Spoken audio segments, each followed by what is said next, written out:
Welcome to another episode of Follow the Brand TV. I am your host, Grant McGaugh, CEO of 5-Star BDM, a 5-star personal brand and business development company.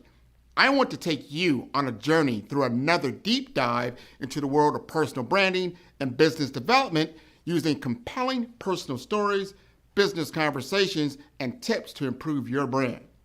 By listening to the Follow the Brand TV series, you will differentiate yourself from the competition and build trust with prospective clients and employers. You never get a second chance to make a first impression. Make it one that will set you apart, build confidence, and reflect who you are. Building your 5-star personal brand is a great way to improve your skills and knowledge. If you have any questions for me or any of my guests, please email me at grant.mcgaugh@5starbdm.com. Now, let's begin with our next episode on the Follow the Brand TV.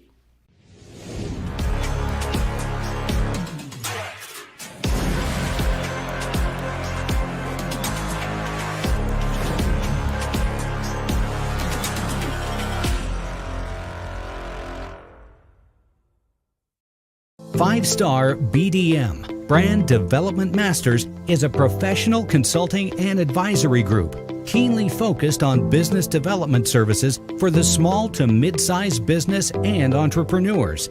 Although every business is unique, they often share business development challenges that can be addressed through smart branding. Services include process improvement and operations, digital strategy and transformation, business intelligence, digital marketing, and personal branding.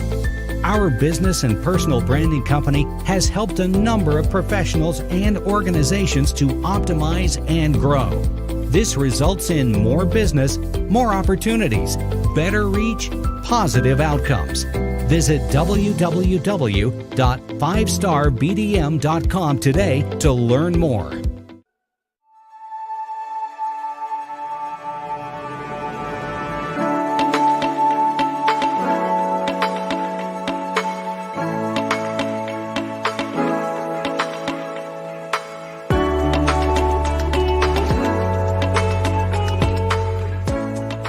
And I really wanted to do something that would benefit the nursing. And so I decided to go down the business route. And it has been a tremendous help. And especially as I progressed to a leader, I was able to speak the language of business to administration.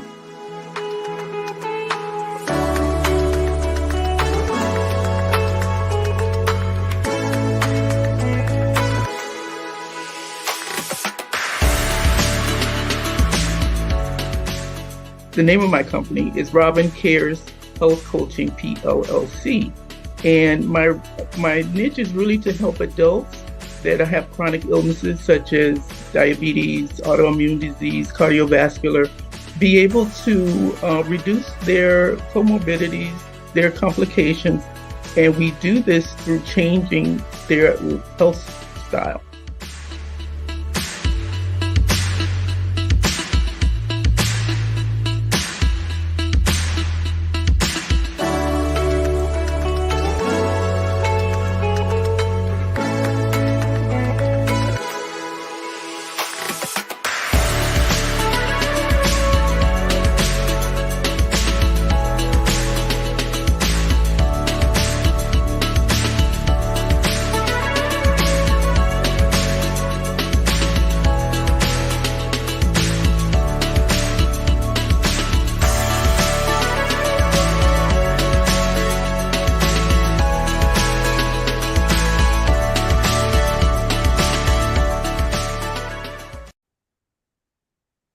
Welcome, everybody, for another great episode of the Follow Brand Podcast.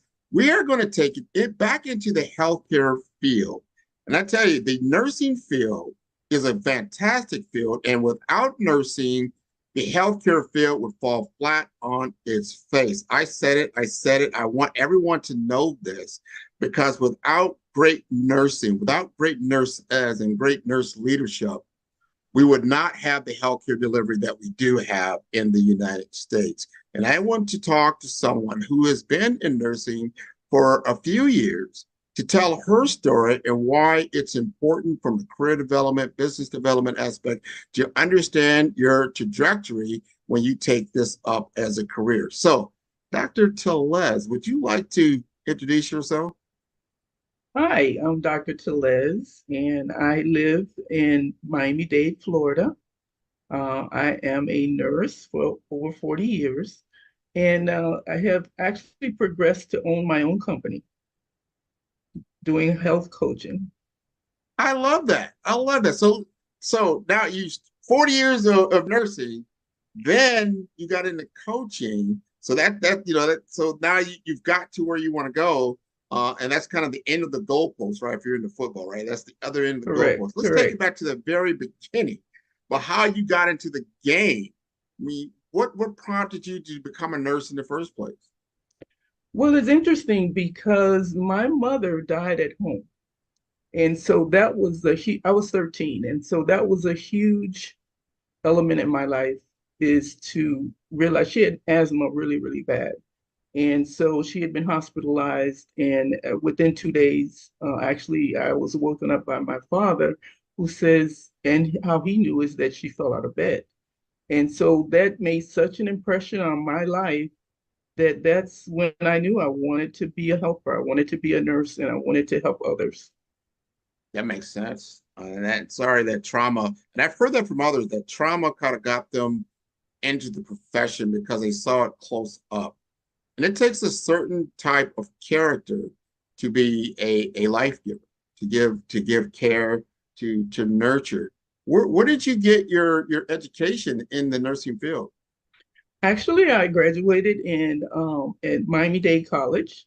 I had my associate in nursing degree, and actually, I was working at Jackson Memorial Hospital as a graduate nurse. And after I passed my boards, I stayed there for a couple of years, and then began to decided to go back to school. And after one semester of nursing BSN, I decided it was much of the same, and I really wanted to do something that would benefit the nursing. And so I decided to go down the business route, and it has been a tremendous help. And especially as I progressed to a leader, I was able to speak the language of business to administration and speak the language of nursing to nurses. That is so important. And because a lot of people, they when they get into nursing, it's a lot of hours. You got to do some work. There's a lot within the bedside, but making that transition into administration takes a certain change in mindset. I mean, you discovered, you went to school, you got your education, but I like how you just said that you were able to speak the language of business, so they understood that the business or the administration understood what the nursing experience was like, so they could make better choices. Is that a true statement? Yeah, actually, I'll give you an example. As a charge nurse, back in the day when it wasn't electronic, whenever we took out supplies, we had to use stickers. And so what would happen is nurses would go in the supply room, they would not use the stickers. And of course, what does that do to the hospital budget? You're losing money. So I was able to explain to them that we could have another nurse to help us if they would start using those stickers so that we could benefit from the monies that would be charged back and that it would benefit us. So you had to put it in their language. Very much so. And that must have gave you like, haha, we have somebody that we can talk to. Let's bring her into a meeting, sit her down and see what's really going on. When did you like realize that you could be a nurse leader? When did the light bulb go off? Like, I think I could do well in this field. Well, interestingly enough, the when I graduated from nursing school, there was an opportunity for an internship. It was a year internship at Jackson Memorial Hospital, and it included leadership. So it was expected that when I graduated from that program, that I would become a leader, and I did. I became a charge nurse. So that was great for me because it combined working with being a nurse, helping people, as well as, some of the duties of leadership are assigning nurses, assigning nurse, the helpers, and actually helping them also to get along, because sometimes it's not compatible. So all that kind of goes into that leadership role, as well as being able to work with your director and administration to represent the nurses and what their needs are. I think that's so important that being a leader is about understanding people, understanding their goals, aspirations, what they're trying to accomplish outside of your own circle of influence, and is understanding what those things are. If you had to give advice to someone that's took your road, meaning they just got out of a leadership training course, maybe they graduated from a college, they're now on the floor, they're now gaining experience, they have book knowledge, they don't have experience. What type of advice would you give to that person? Well, most hospitals, and most of us start in hospitals. By the way, I worked in hospitals. I've done home care. I've done long-term care. Um, and I've been a wound care specialist. So one of the things that I did is to really, most hospitals have leadership courses, because when you graduate as a nurse, typically you don't get a lot of business. For instance, you don't get budgeting. You don't really get a lot of leadership information. So many of them, like even like with Hospital, they had, so South Florida, they had a lot of different opportunities for nurses to take the courses on site if they can get off the floor. Uh, and so rather than to jump into going to get a business degree, start where you are. Start at the facility that you are and see what opportunities you have to learn about leadership at that point. That's very important to understand that you got to start where you're at and make good choices and then commit. You have to commit. You know it's going to take some time. Clear where you're scheduled for the next year, 2 years, wherever it may be. But always look ahead, because that's what a lot of good executive leadership, what they do. They look 3 years out. They look 5 years out. Like, this is where I want to be in 3 years. What does it take to get there? This is what I want to accomplish. You've been able to do that. Now, you've also got your doctorate. Is that correct? Correct. A doctorate in management and organizational leadership. Now, do you use that now in your coaching career? I do. I think even when I was in HR, many of the skills that I use, and you think, what are you going to use? What are you going to use a business degree in? One of the things that I did in HR was, my role really was the director of engagement for nurses. And my role was to really engage the nurses and be able to find out information in order to take that information to the executive nursing leadership as well as HR. So one of the things I did as a doctorate, I needed to get you have to complete a dissertation, and part of that is really research. So I was more interested in having focus groups, meeting with the different groups of nurses, and being able to take that data back and be able to present it to executive leadership so that they can come up with a strategy in order to retain nurses. And right now, that's one of the real challenges of healthcare leadership right now, because nurses, they come in, maybe they didn't realize what nursing was. So how do we keep them engaged, and so that we can, and it's not just about the money, it's also about and they make great salaries, but it's also about the environment of where they're working. And people leave their leaders. So you need to have a program where you can actually train your leaders to be able to engage their nurses so that they can stay with them instead of hopping and leaving the organization, because it costs thousands of dollars to replace everyone that you lose.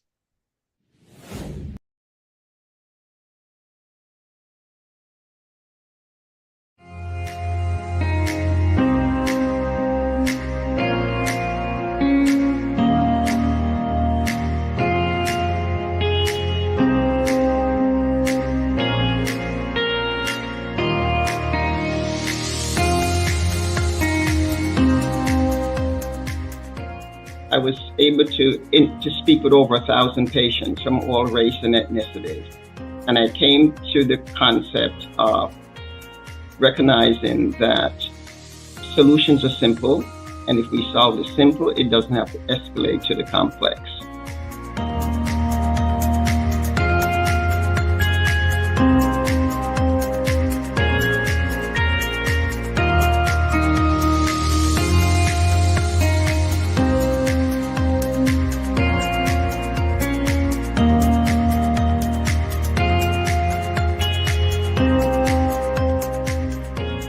After hearing the presentation of Dr. Beverly, will it change the way you engage patients? And 90+% said yes.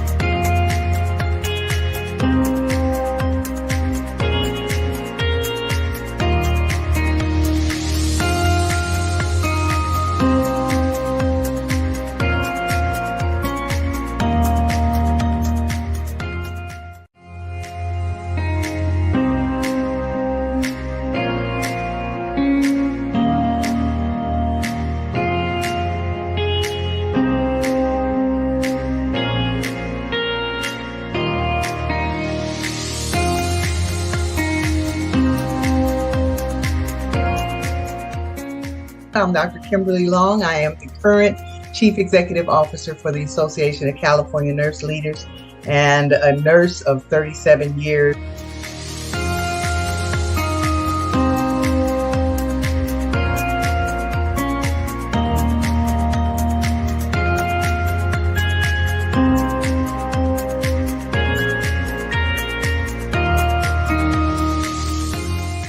Once I got into nursing, I found that that love for people could be translated to providing an optimal patient care experience with compassion, recognizing that people don't go in the hospital because they want to spend a weekend in hospital land. They go there because something catastrophic has happened to them.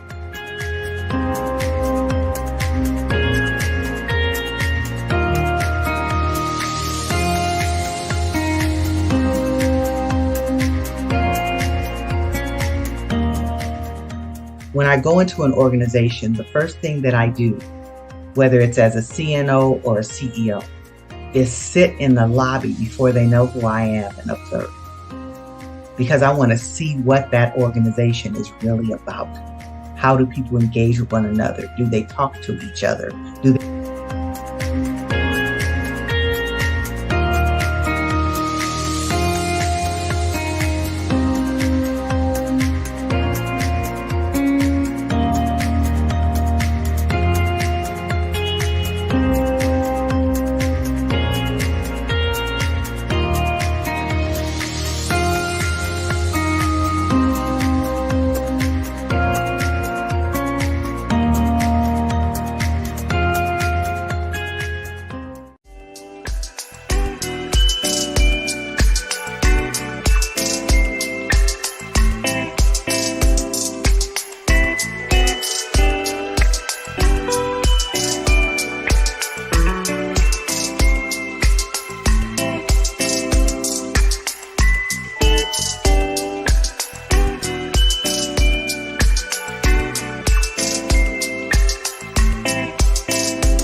Your journey has to be your own strategic plan, your personal strategic plan. You have to know what you want, and I'm a person who believes in writing goals and try to, quarterly look at those goals to see if I'm achieving them. And I've been doing that now for about 20 years. And generally speaking, I achieve about 70% of my goals. Yeah, let's feel alive.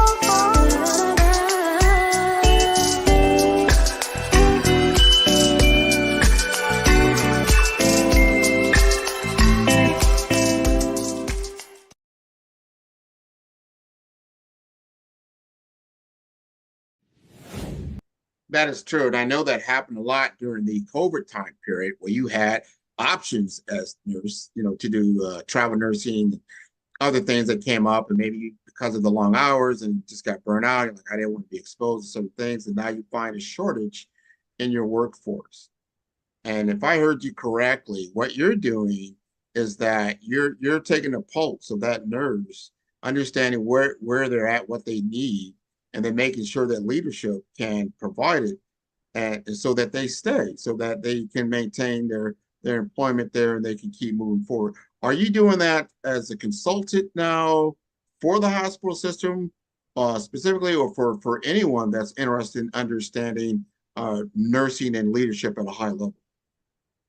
No, once I left my role at Baptist, I pretty much retired.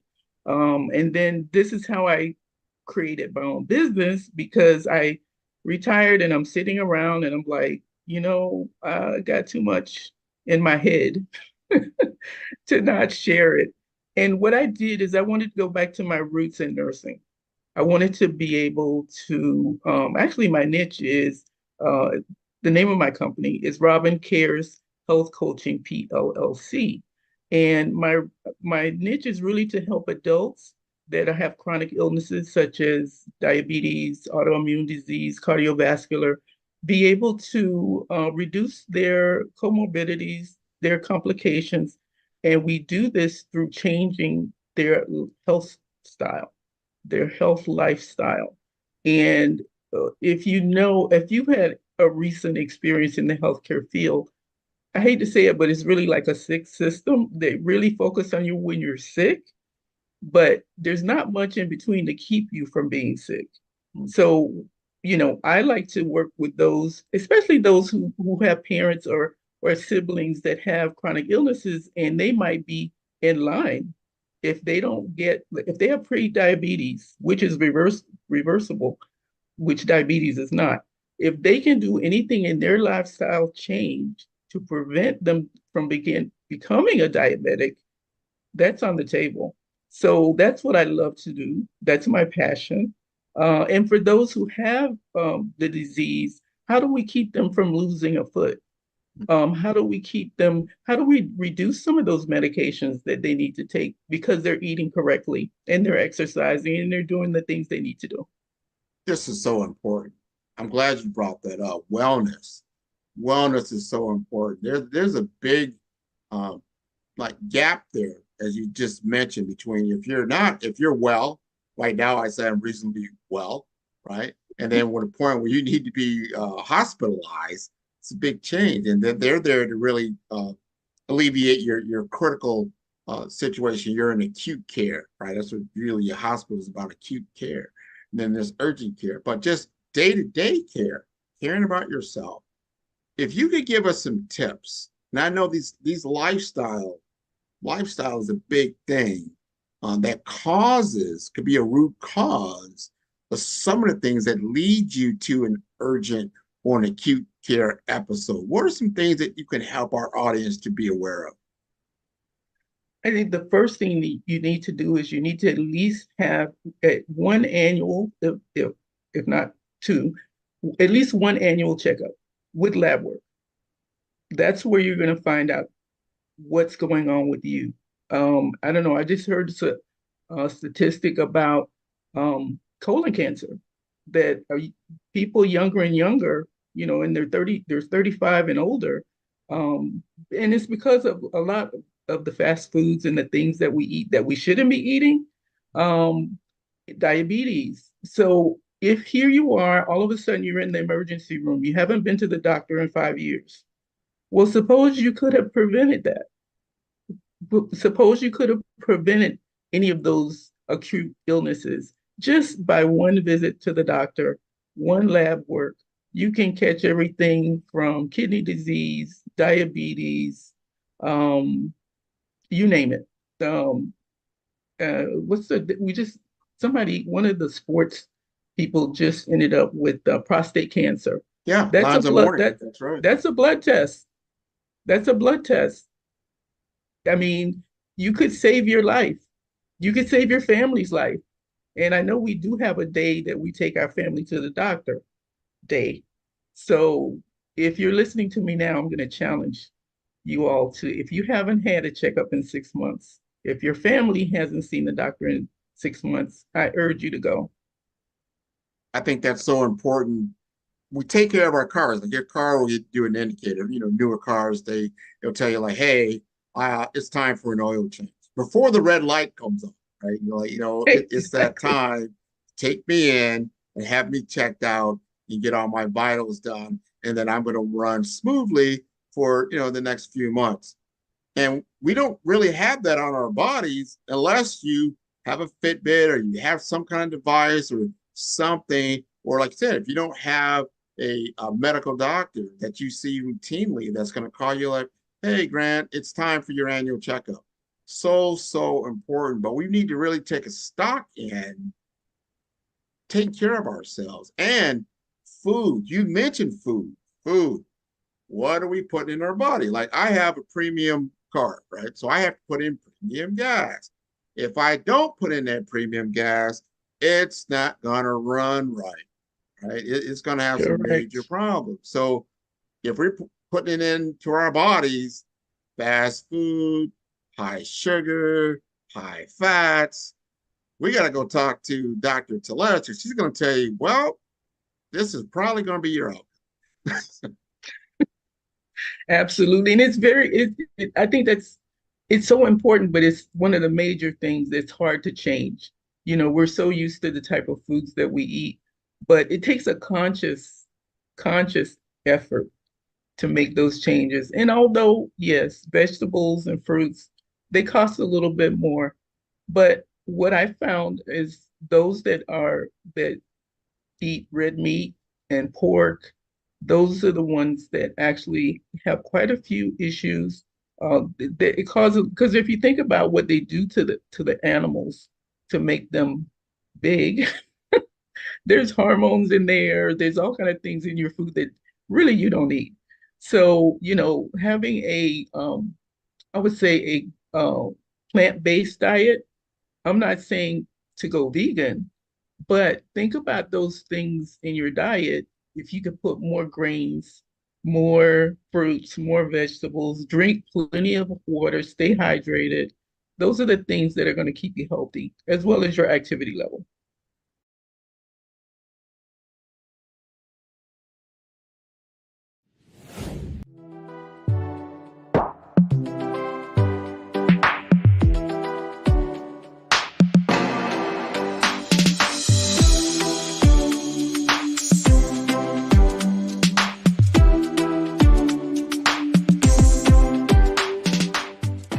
My name is Denzel Ross. I am the president for the South Central region of Indiana University Health, based here in Bloomington.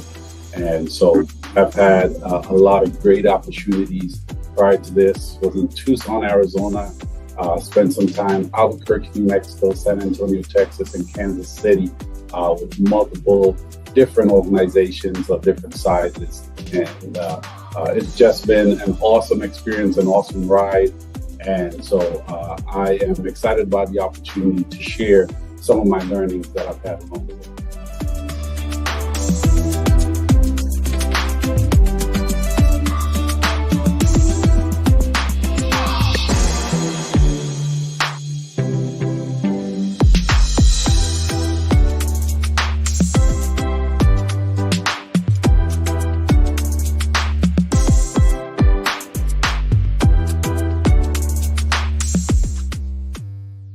Well, I think it starts with the want, right?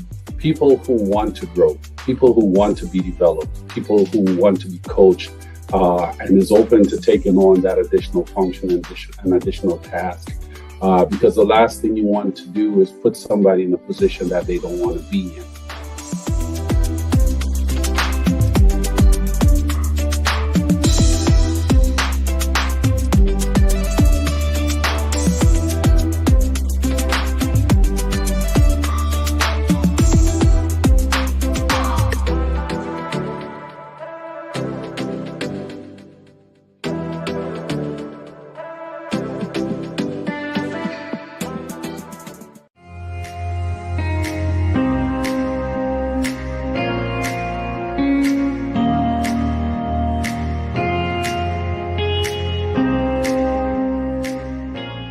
Ray Smith. I help entrepreneurs, business owners, and leaders craft their authentic personal brand story so that they attract the clients that they want with confidence, power, and prowess.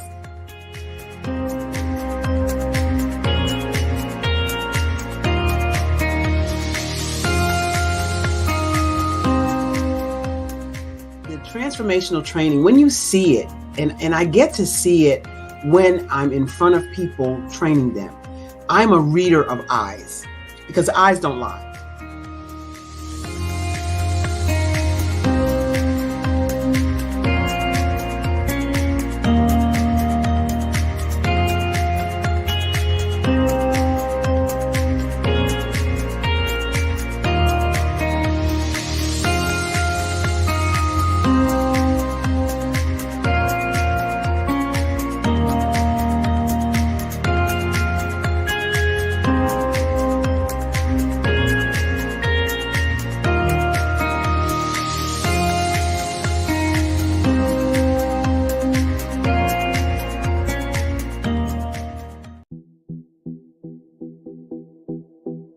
Hi, my name is Jay Reynolds. I own and operate Wolf Creek Consulting. We are a top-ranked executive staffing firm that is headquartered in South Florida. We specialize in placing professionals in finance, accounting, and IT. And my name is Miguel Joubert. I am the Director of Business Development here at Wolf Creek. You know, when it comes to hiring and staffing, I'm sure that you've had it all, right?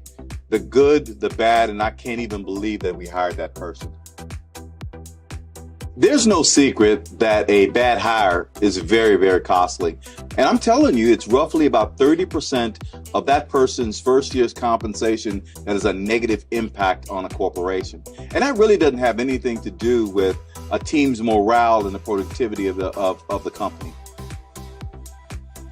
So how do you avoid that negative impact? How do you do a better job of hiring the right person? Well, there's some tried and true methods to make that happen, and we're going to go over those right now. First, you have to find yourselves some headhunters like us. We wear it like a badge of honor. Get crystal clear on the candidates you want, their skills, experience, and personality traits that will help them thrive in your company's culture. Focus on fit. Use behavioral interviewing techniques that will help you uncover how a candidate will actually perform on the job. And we actually have predictive models to help us make that assessment as well. Take your time. A little bit of extra vetting on the front end can save you a world of hurt down the line. But you know that building your dream team is a lot easier said than done, right? You have a lot going on. You're juggling a whole lot of balls and managing teams and managing processes and P&L statements. This is the only thing that we do. It's the only hat that we wear. Let us help you. We can help you to find that next perfect candidate, and not only one, but options for you to choose from. And tell us your vacancy so that we can get right to work on finding you the perfect candidate that will fit your company's culture. Wolf Creek Consulting, intelligent staffing solutions.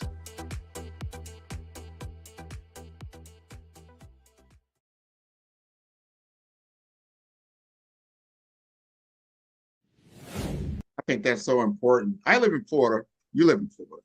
I drink water all the time. I notice, I notice is the humidity, it's a tropical environment, but I always have at least, anywhere from 3 to 4 to 5 bottles of water naturally every day. And I notice when I travel and I go to other parts of the country, they're not drinking a lot of water. They're drinking a lot of caffeine, they're drinking a lot of sodas and other things other than water. Like, water is like a thing for me. I have to have my water, but understanding that what water does to your body and how it survives off of it. Not even going to talk about, I think 70% or more of your body is made up of water. So it might be a good source, but when you put strain on your kidneys, on your liver, and then over time, if you're not putting in natural substances, it'll begin to wear you down.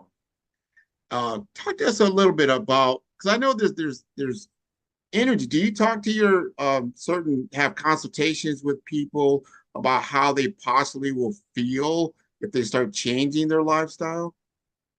Oh, yes. And it usually, like I said, it usually takes time. And that's one of the reasons why usually I have a program that's either 3 months or 6 months, because you're not going to change a chronic illness over 6 weeks. But over the time, we usually meet, I have education with them, tell them, explain to them what their disease process is, what are the complications. One of the things I notice when we go to the doctor, we might not necessarily get as much information because they have limited amount of time that they're going to be with you. And a lot of it is focused on medicine and your labs and that sort of thing. And so it's really kind of medicine based. But being able to help them to understand and get the light to go off about how what they eat and what their activity, and over time, at least the first 4 weeks, they notice a difference if they're following what they need to follow.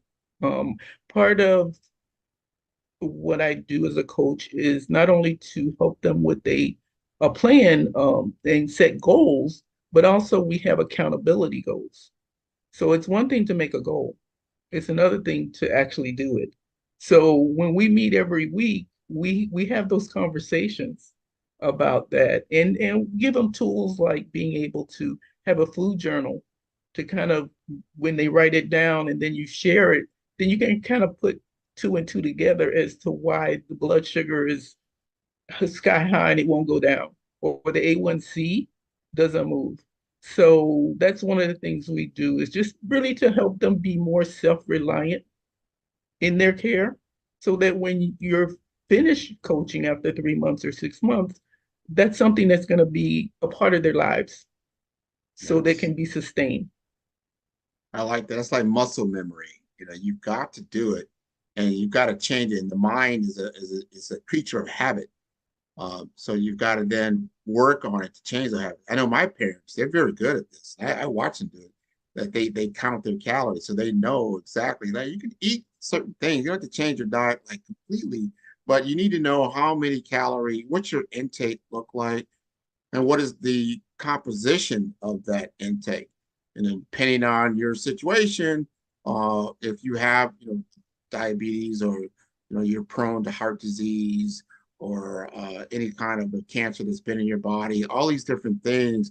A lot of times, and you hear, I've heard story after story of people changing their diet, changing their intake, being able to bring in the right kind of nutrition that helps the body to heal itself. And these are good things. I wanted to talk about another topic, which is exercise. Exercise. And some people, you get middle age and you get elderly and you higher up and you're like, exercise? Are you kidding me? But you need to understand what a sedentary lifestyle can do to you. Can you just give us some of your wisdom around being you have to needing to exercise? Well, again, when you think about calories, and even if it's weight loss, it doesn't even have to be weight loss. But remember, what goes in is going to be countered by the activity level that you have. If you're trying to lose weight, you have to have less calories in, or you're burning more calories than you have in. Most times you can start out with just walking. Just walking. It doesn't have to be anything. You don't even have to go to the gym. Some people, they love to go out. It's great, it's social. But some people might say, I don't feel comfortable going to the gym. You don't have to. You could either have equipment at home, or you can just simply walk 15 to 20 minutes after you eat, and just make it a consistent habit, become a habit almost. And find a friend to walk with you. Just get a walking club, put together a little walking club. But yeah, it doesn't have to be anything strenuous. Sometimes it's just a matter of, and that's burning calories. So whether you're walking, strolling, whatever level that you decide, depends on your goal and your comfort level and your ability. Some people just don't feel comfortable, or they're not able to. Yeah. No, that's true. That's true. And there's certain levels. So you got to do what you can do. Don't focus on what you can't do. Exactly. And do those things, because as my father always says, if you stop using it, you'll lose it. So think about that. Absolutely. So try to use as much of it as you can. I want to know more about your program and your business. You talked about it that it's a 3 to 6 month engagement. I think you said it's like a weekly coaching. Tell us more about your program so people can get more information and then possibly look you up and take advantage of it. Okay. I just lost my picture, but I will go through. Just to give you an example, I'm just trying to figure out what happened. There I am. Okay, so just to give you an example, we do introduction and goal setting. We start out with that. Then we talk about nutrition and diet. It's specific to whatever their disease process is. Typically, I start out with a 30-minute discovery call that's free, and we get to what it is that they need. It's all about them. I'm just the coach. So a lot of it is, okay, so you have diabetes. Okay, so talk to me about, your blood work. Talk to me about these. There's certain things that I'm looking for. I'm going to ask you about, and then talk to me about, are you coachable? Let's start with that. Yeah. Do you feel like this is something that you can make change? Because it is going to be about making changes. And then one of the things we also do is we also look to see if we're compatible. If they feel comfortable with me as their coach, as well as whether I feel like they will be coachable. So that's the first thing. Then once we decide that this is something we can move forward with, then we have some modules that we go through. Like I said, diet, nutrition and diet, physical activity, stress management, and mental health, because that's a big one. Disease management and medication adherence. That's a big one because we have a lot of polypharmacy. I have a client now that takes 9 pills in the morning and they take 3 pills at night. And once they pull those bottles out, they can be very confused. One of them I found that was he's a cardiac vascular disease, and he has a valve. He has an issue with one of his heart valves. He was taking an old medication, Plavix, as well as a new medication that were both blood thinners. So we got a problem right there. So a lot of it is going through their medication, making sure they're taking it correctly. And I usually recommend a pill box, which makes it so much easier. We sit down, we go through, we set it up for the week, and they don't have to worry. They just open for the day or night, and they're good to go. The other thing is lifestyle modification and habit formation. And then we review it toward the end, and we do some future planning. And I do provide them, again, like I said, with some tools, whether it's we're going to do some meal planning, or maybe we're going to do a journal, food journal, or whatever their needs are. And then I usually will provide them with some articles or some resources that they can use as well.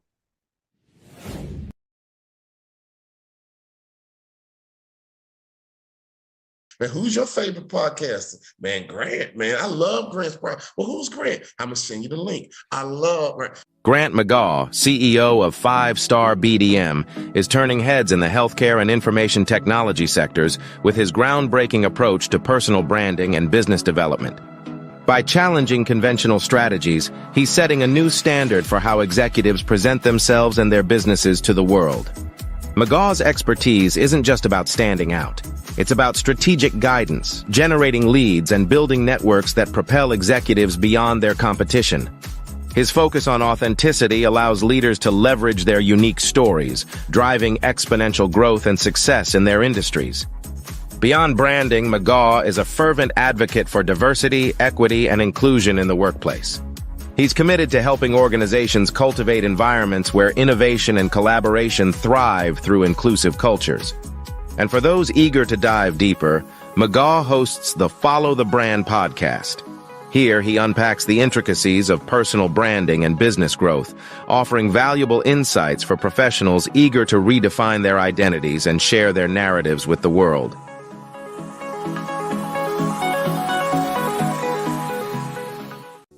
Follow the Brand TV broadcast host, Grant McGaw, as he visits with top executives and entrepreneurs to find out their secrets of success with their personal brand. Follow the Brand TV broadcast host as he focuses on brand development to build better relationships, bring value to your business, relationships, and career. You will enjoy listening to each episode that is tailored to speak to you directly. If you're looking for this type of clarity in terms of building your brand, you have tuned into the right station. Each episode will help you to shape a conversation in the 5-Star BDM network of 20,000 professionals and become a springboard for your corporate engagement and business opportunities. Each guest will frame their story in the areas of personal branding, business development, career development, financial empowerment, and technology innovation. Grant McGaugh explains why he is the CEO and owner of his own professional career. Grant is an accomplished business leader and entrepreneur who wants to give back to individuals to grow their personal brand strategy. Tune in as he weaves his story about new possibilities, while to you exceed expectations. If you love storytelling, this show will make for fun.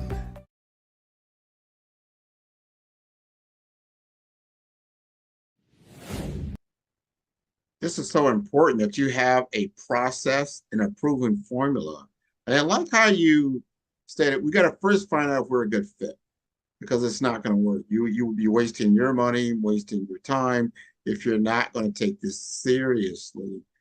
And I know we talked about diet and we talked about exercise, and you just brought up another just fantastic point, which was your mental state. Stress. This is such a big factor, whether you have stress from not having enough, you have a scarcity situation, you just don't have enough resources. We talk about social determinants of health, and a lot of that is definitely mental stress, and mental stress can cause a lot of undue episodes, whether if you're diabetic, maybe you have more episodes or episodic or whatever the case may be. Talk to us a little bit more about how stress is a big factor in the overall care plan. Well, usually for stress, I also do, I kind of do an inventory to find out where they are. If it's someone who's working, they might be having stress at work. They might be having stress at home. There might be outside factors that are affecting their stress and mental health. And one of the things I also teach is meditation, having a change in mindset, and just being able to, even if it's deep breathing, and you're at work and you got that phone call, you don't have to do a 10-minute meditation. You can do some breathing exercises.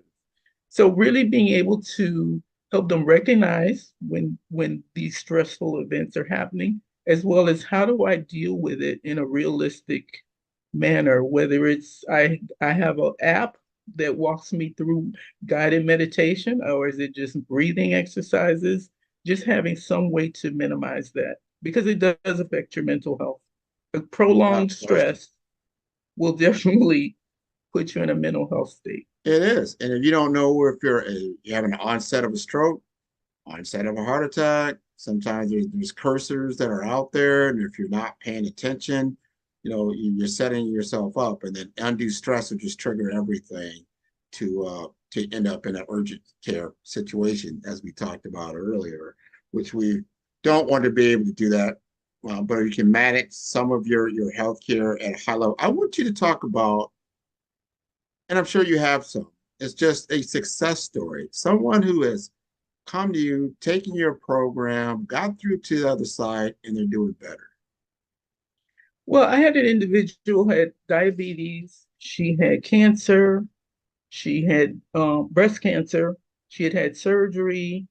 And she really was struggling with being able to manage the side effects of the chemo. She had pretty much finished the chemo, but there were some side effects. And then managing the blood sugar. She was considering, we were trying to figure out why she kept spiking, and she was on insulin, and a lot of different other medications. And she was kind of complicated. But we were able to, first of all, change her diet. And many times it's not just the client, it's also the family. When we're talking food, we're not talking cooking two separate meals. You have to work, and sometimes I work with the family as well, to help them to understand why these changes need to be made, even finding recipes. And this was someone who was Jamaican, and so I would look for recipes. First of all, talk about plant-based diet. There was a client that actually had her husband had gout, so mostly ate meat. So trying to move them and moving them to a plant-based diet was a challenge, but we were able to see some changes just from being able to make a few changes. And so it's not always 0 to 100. Sometimes you've got to compromise. But as long as they're making changes, and she was able to really manage her diabetes much better. We even got a continuous monitoring device to try to figure out, okay, so what's happening? And if you keep a food diary, we can kind of figure out what might be contributing to these spikes in your blood sugar. So that was one of my cases that I was really excited for, because I could really see a change that they've made. Oh, that's a life-saving change. That is huge. I really like your career, what you've done in your life to help others. Going all the way back from the beginning, you talked about the experience with your mother, coming all the way to full circle, how you're helping this individual with their care plan. I think that is wonderful. And before I leave you, just tell us again the name of your business, how to contact you. I think that's so important. And what I want to answer this one question, or maybe it's a statement, to help not only because a lot of females, they get involved with their nurse or with their care, but males like myself, we put that on the back burner. Just explain to us why that's not a good decision to make. Well, my company name is RCHC, which is representative of Robin Cares Health Coaching, PLLC. You can reach me at and actually book a free discovery call at www.robincares, ROBINCARES, the number 4, the letter U.com. I really, and you make a good point too. I would say men typically are the breadwinners. Unless they're bodybuilders or someone who's really self-focused, they focus on others. They focus on everybody else around them. But it's okay to take care of yourself, because think about it. The healthier you are, the longer you live, and the more you can provide for that family. Or you're at a point where you get so sick that your quality of life is poor, and you have people taking care of you. So by actually making it a point of taking care of yourself, you're really taking care of others, because you're going to be able to be there for them. They can love you longer. You can do more things, be more active. And, it just makes sense to do it, but it's hard. It's hard. But I think females, they need to encourage that also. I agree. And I have to remind myself, I just did an annual checkup, and they went through everything. And actually, I had to get life insurance as well. And you never know, as you're getting life insurance, all the things that they go through to make sure that you are a good risk. Mm-hmm. So if you've got a lifestyle that has been what you would call unhealthy, you might find it difficult to get life insurance at a reasonable amount Mm-hmm. of monthly expenditure, those type of things. So you got to really think about your lifestyle, how you're living your life, and how it's going to affect you as you go forward. This has been a wonderful, wonderful conversation. Thank you so much for being Thank a guest you. on the Thank you for Follow Brand having Podcast. me. Oh, well, without question, this has been wonderful. And I encourage your audience to listen to all the episodes. These are the types of conversations I like to have to educate the population, to educate my audience, how to take care of themselves, all these different things, all these things roll up into one. So this has been wonderful. You can reach me at www.5, that's the number 5-star BDM. That's B for brand, D for development, infomasters.com. This has been wonderful, and I hope to see you, and I hope to see Miss Adrienne McCoy at some point in time. She's wonderful. She is. Thank you for being on the show. Thank you again.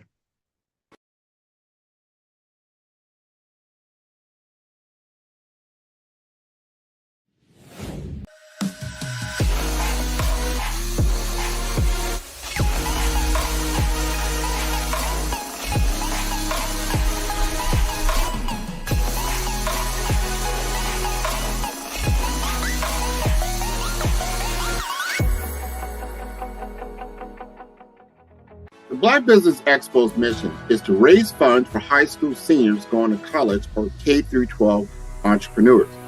This expo is a fundraiser for students. Please, you may go to www.blackbusinessexpousa.com to donate to the scholarship fund or use the Cash App at $BBXUSA.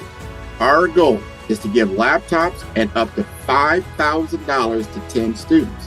Students can register online at www.blackbusinessexpousa.com. Every dollar counts. Please donate to the Black Business Expo USA Scholarship Fund.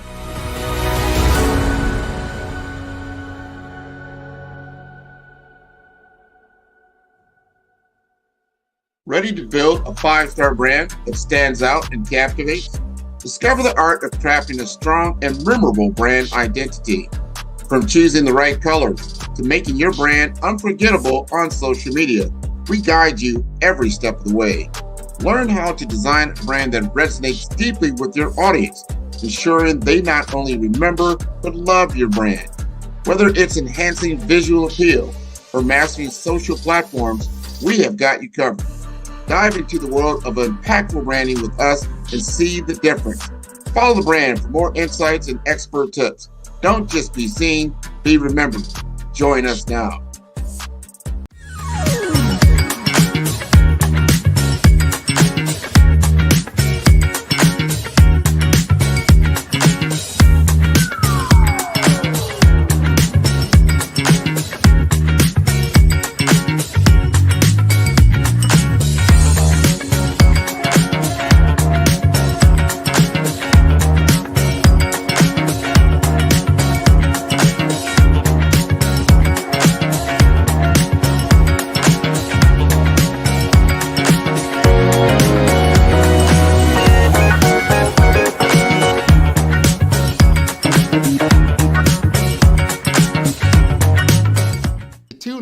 For our next show, or click on our website at www.5starbdm/followthebrandtv. Thank you.